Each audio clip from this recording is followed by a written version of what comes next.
പരിശുദ്ധ ദൈവമാതാവിനും തിരുക്കുമാരനും 1000 നന്ദി.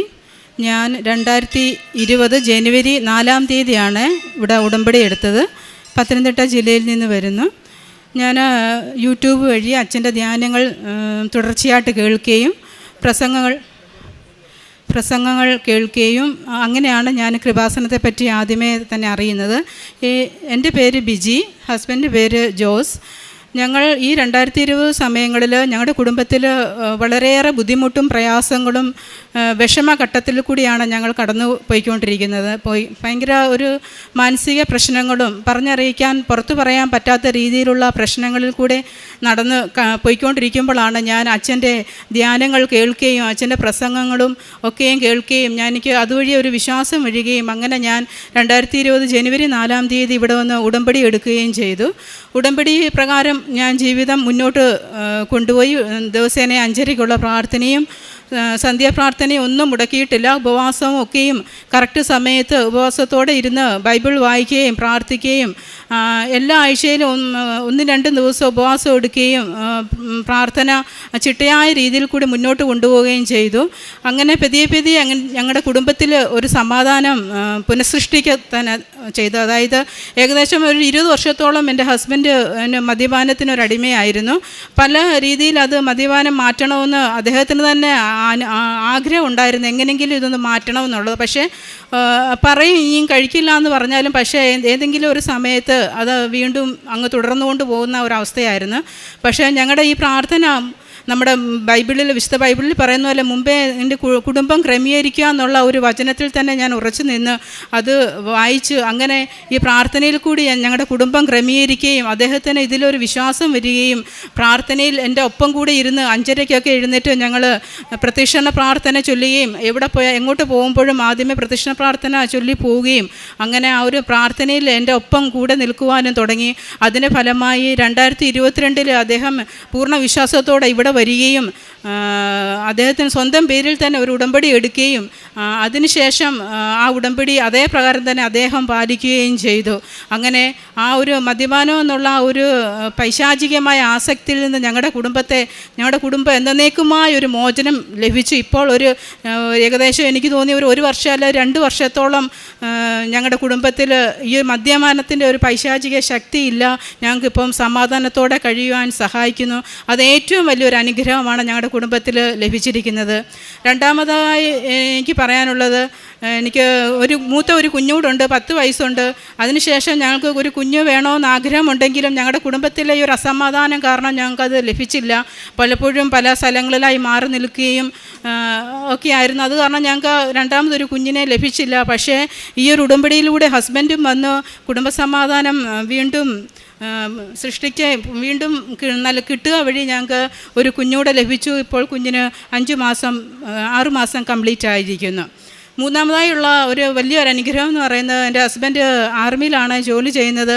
അദ്ദേഹത്തിന് ഇനി മുന്നോട്ടുള്ള ഒരു പ്രമോഷന് ഒരു സാധ്യത എന്ന് വെച്ചാൽ അതിൻ്റെ ഡേറ്റുകളൊക്കെ കഴിഞ്ഞ് ഏകദേശം കഴിഞ്ഞിരിക്കുമായിരുന്നു. ഞാൻ സർവീസ് ചെയ്യുന്നില്ല, ഇവിടം കൊണ്ട് ഞാൻ ജോലി നിർത്തുക എന്നൊക്കെയുള്ള ഒരു മൈൻഡിലായിരുന്നു. പക്ഷേ ഈ ഒരു ഉടമ്പടിയിൽ കൂടി ഒരു പ്രാർത്ഥനാ ജീവിതത്തിൽ കൂടി അദ്ദേഹത്തിന് സ്വയം മനസ്സ് വരികയും അത് വീണ്ടും ചെയ്യണം. അത് വലിയ ടാസ്കുകളായിരുന്നു. ഒത്തിരി ഫിസിക്കലായിട്ടുള്ള പ്രയാസങ്ങളൊക്കെ ഉണ്ടായിരുന്നു.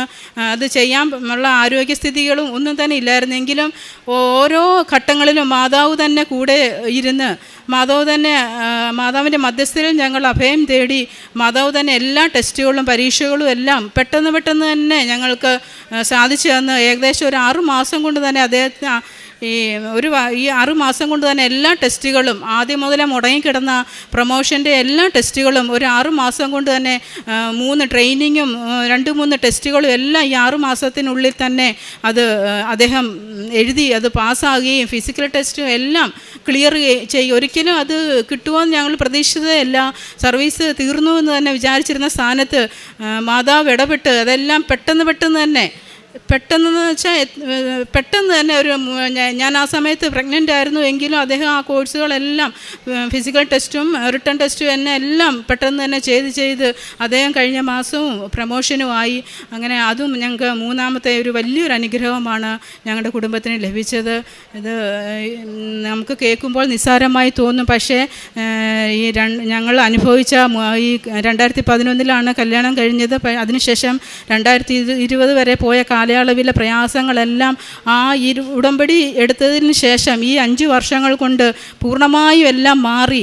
ഇത്രയും വലിയൊരു അനുഗ്രഹത്തിൽ കൂടി ദൈവമാതാവിൻ്റെ മധ്യസ്ഥയിൽ ഞങ്ങൾ അഭയം തേടിയത് മൂലം ഇത്രയും വലിയ അനുഗ്രഹങ്ങളിൽ കൂടി ദൈവം ഞങ്ങളെ വഴി നടത്തിയെന്ന് ഞാൻ പൂർണ്ണമായി സാക്ഷ്യം ചെയ്യുന്നു. ദൈവമാതാവിൽ കൂടുതൽ ഞങ്ങൾ അഭയം തേടുന്നു. ദൈവനാമത്തിന് മഹത്വമുണ്ടായിരിക്കട്ടെ. എൻ്റെ പേര് ജോസ്. ഞാൻ കലഞ്ഞൂർ പത്തനംതിട്ടയിൽ നിന്ന് വരുന്നു.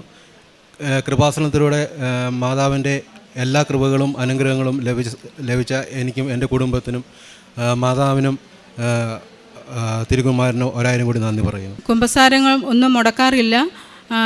ഉടമ്പടി പ്രകാരമുള്ള കാര്യങ്ങളെല്ലാം ഞങ്ങൾ ഒരു 90% വരെയും ചെയ്തു. കുമ്പസാരം ചെയ്യുക, വിശുദ്ധ കുർബാന അനുഭവിക്കുക, ധ്യാനങ്ങൾ കൂടുക, അച്ഛൻ്റെ പ്രസംഗങ്ങളെല്ലാം യൂട്യൂബ് വഴി കേൾക്കുക, അത് ഷെയർ ചെയ്യുക. അതൊക്കെ ഞങ്ങൾ മാക്സിമം ചെയ്തു, ഇപ്പോഴും ചെയ്തുകൊണ്ടേ ഇരിക്കുന്നു. അതുകൂടാതെ കാരുണ്യ പ്രവർത്തനം എന്ന് വെച്ചാൽ ഹോസ്പിറ്റൽ രോഗികളെ സന്ദർശിച്ചു. ഞങ്ങളുടെ ബന്ധത്തിലുള്ള രോഗികളായി കിടക്കുന്നവരെ വീടുകളിൽ പോയി സന്ദർശിക്കുകയും അവർക്ക് വേണ്ട സാമ്പത്തിക സഹായങ്ങളൊക്കെയും ചെയ്തു. അതുപോലെ തന്നെ പത്രം മേടിച്ചു ഞങ്ങളത് ഹോസ്പിറ്റലിലൊക്കെ പോയി വിതരണം ചെയ്യുകയും അത് പല ആൾക്കാർക്ക് പ്രാർത്ഥിച്ചുകൊണ്ട് തന്നെ ഞങ്ങളുടെ കാര്യങ്ങൾ, കൃപാസനത്തിൻ്റെ കാര്യങ്ങൾ പറഞ്ഞുകൊണ്ട് തന്നെ അത് കൊടുക്കുകയും ചെയ്തു. ഇത്രയേറെ അനുഗ്രഹങ്ങൾ ചെയ്ത ദൈവമാതാവിനെ ഞങ്ങൾ 1000 നന്ദി പറയുന്നു. വീണ്ടും അമ്മയുടെ മധ്യസ്ഥയിൽ ഞങ്ങൾ അഭയം തേടുകയും ചെയ്യുന്നു. 2 സാമുവേൽ 22:7 കഷ്ടതയിൽ ഞാൻ കർത്താവിനെ വിളിച്ചപേക്ഷിച്ചു, എൻ്റെ ദൈവത്തോട് ഞാൻ നിലവിളിച്ചു. അവിടുന്ന് തൻ്റെ ആലയത്തിൽ നിന്ന് എൻ്റെ അപേക്ഷ കേട്ടു. എൻ്റെ നിലവിളി അവിടുത്തെ കാതുകളിലെത്തി. ബിജിയും ജോസും തങ്ങളുടെ കുടുംബത്തിന് ലഭിച്ച ഉടമ്പടി അനുഭവങ്ങളെ സന്തോഷത്തോടു കൂടി സാക്ഷ്യപ്പെടുത്തുന്നു. ബിജിയുടെ വാക്കുകളിൽ നമ്മൾ കേട്ടു. ആദ്യത്തേത് ജീവിത പങ്കാളിയുടെ മദ്യപാനമെന്ന ദുശ്ശീലത്തിൽ നിന്ന് പൂർണ്ണമായ വിടുതൽ, കുടുംബത്തിൽ അതിലൂടെ കൂടുതൽ സമാധാനം.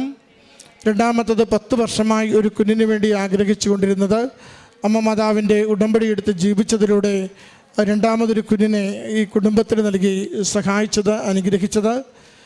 മൂന്നാമത്തത് 2 പേരും ഉടമ്പടി എടുത്ത് 2 പേരും ഉടമ്പടി പ്രകാരം സന്തോഷത്തോടെ ജീവിക്കുവാനും സമാധാനം അനുഭവിക്കുവാനും കൂടുതൽ നന്മ പ്രവൃത്തികൾ ചെയ്യുവാനും അവരിരുവരെയും തയ്യാറാക്കി കരുത്തരാക്കിയത്.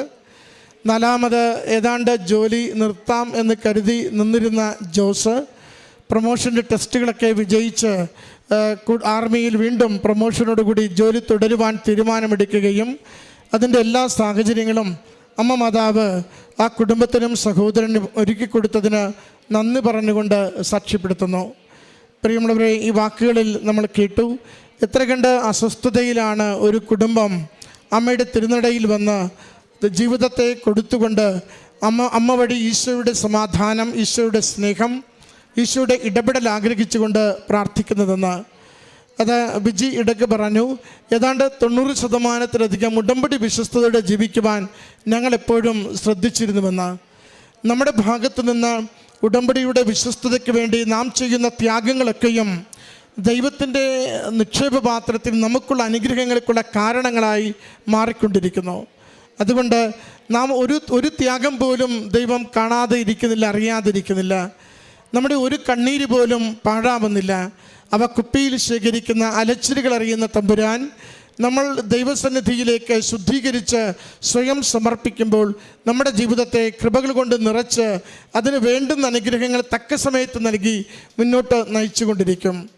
ഇതിൽ പ്രധാനപ്പെട്ട ഒരു കാര്യം, 2 പേരും ഒരു ഇടത്തരം നല്ല കുടുംബത്തിൽ ജീവിക്കുന്നവരാണ്. അവരുടെ സ്റ്റാറ്റസ് ഒന്ന് കുറച്ചുകൊണ്ട് കൃപാസനം പത്രം കൊടുക്കുവാൻ, എളിമപ്പെട്ട് പ്രാർത്ഥിക്കുവാൻ സാമ്പത്തികമായ ഭദ്രതയുണ്ടെങ്കിലും ദൈവികമായ സമാധാനത്തിന് വേണ്ടി മുട്ടുമടക്കുവാൻ തയ്യാറായി എന്നത് ഗൗരവമുള്ള വിഷയമാണ്. ഉടമ്പടിയിൽ അത് അച്ഛൻ ജോസഫ് അച്ഛൻ ധ്യാനത്തിൽ നമ്മളോട് ചോദിക്കുന്നുണ്ട്. ഉടമ്പടി പുതുക്കുവാൻ വരുമ്പോൾ പ്രത്യേകം നമുക്ക് ആദ്യത്തെ ക്ലാസ്സിൽ ഇത് പറയും. സ്റ്റാറ്റസ് താഴ്ത്തുവാൻ നിങ്ങൾ തയ്യാറാണോ? ആരൊക്കെ ജീവിതം എളിമപ്പെടുത്തുന്നുവോ അവരൊക്കെ വലിയ കാര്യങ്ങൾ പ്രാപിക്കുന്നതിന് വേണ്ടി ഉയർത്തപ്പെടുമെന്ന്. അതുകൊണ്ട് നമ്മുടെ ജീവിതത്തെ ഒന്ന് പരിശോധിക്കുക. നമ്മുടെ കൊമ്പുകൾ അഹങ്കാരത്തിൻ്റെ, സ്വാർത്ഥതയുടെ, സമ്പത്തിനോടുള്ള നിരന്തരമായ പരാക്രമത്തിൻ്റെ കൊമ്പുകൾ ഒടിച്ചുകൊണ്ട് ദൈവികമായ എളിമത്വത്തിൽ ജീവിതത്തെ സമർപ്പിക്കുമ്പോൾ നമ്മുടെ പ്രശ്നങ്ങൾക്ക് പരിഹാരമാവും, പ്രാർത്ഥനയ്ക്ക് ഉത്തരമാകും, കുടുംബത്തിന് മേൽഗതിയും സംരക്ഷണവും നിയോഗങ്ങൾക്ക് അനുഗ്രഹമായും അനുഭവിക്കുവാനുള്ള ഭാഗ്യം അമ്മ മാതാവ് ഈശോയിലൂടെ നമുക്ക് നേടിത്തരും. അതിൻ്റെ സാക്ഷ്യമാണ് ഈ കുടുംബം ഈ അൾത്താരയിൽ പങ്കുവയ്ക്കുക. ഒരു വ്യക്തിയല്ല, ഒരു കുടുംബം മുഴുവനും ഉടമ്പടിയിലേക്ക് വന്നതിൻ്റെ സാക്ഷ്യം ഇവർ ഇവിടെ വെളിപ്പെടുത്തുകയാണ്. നമ്മൾ ഒരാൾ ഉടമ്പടിയിലേക്ക് വരുന്നു എന്നതിൻ്റെ അർത്ഥം നമ്മോടൊപ്പമായിരിക്കുന്ന എല്ലാവരെയും ഉടമ്പടിയിലേക്ക് ചേർക്കുവാൻ തക്കവിധം നമ്മൾ ജീവിക്കുന്നു, പ്രാർത്ഥിച്ചു തുടങ്ങുന്നു എന്ന് തന്നെയാണ്. അതുകൊണ്ട് അമ്മ മാതാവിൻ്റെ ഉടമ്പടി സൈന്യം നമ്മുടെ കുടുംബങ്ങളിൽ വളരട്ടെ, ദേശങ്ങളിൽ വളരട്ടെ എന്ന് നമുക്ക് പ്രാർത്ഥിക്കാം. നമ്മുടെ വലിയ നിയോഗങ്ങളെ എളിമപ്പെട്ടുകൊണ്ട് അമ്മ മാതാവിന് സമർപ്പിക്കാം. ഈ കുടുംബത്തിൽ ലഭിച്ച എല്ലാ അനുഗ്രഹങ്ങൾക്കും നന്ദി പറഞ്ഞുകൊണ്ട് കരങ്ങളടിച്ച് അമ്മ മാതാവിനും തിരുക്കുമാരനും ഈ സാക്ഷ്യം സമർപ്പിക്കാം. അത്യപൂർവ ദൈവാനുഭവങ്ങൾ ഇനി നിങ്ങൾക്കും സ്വന്തം. ഈ യൂട്യൂബ് ചാനൽ ഇതുവരെ സബ്സ്ക്രൈബ് ചെയ്തിട്ടില്ലെങ്കിൽ ഇപ്പോൾ തന്നെ സബ്സ്ക്രൈബ് ചെയ്യുക. ഈ വീഡിയോ ഇപ്പോൾ തന്നെ നിങ്ങളുടെ സുഹൃത്തുക്കൾക്ക് ഷെയർ ചെയ്തുകൊണ്ട് കർത്താവിൻ്റെ പ്രേക്ഷിതരാകുക.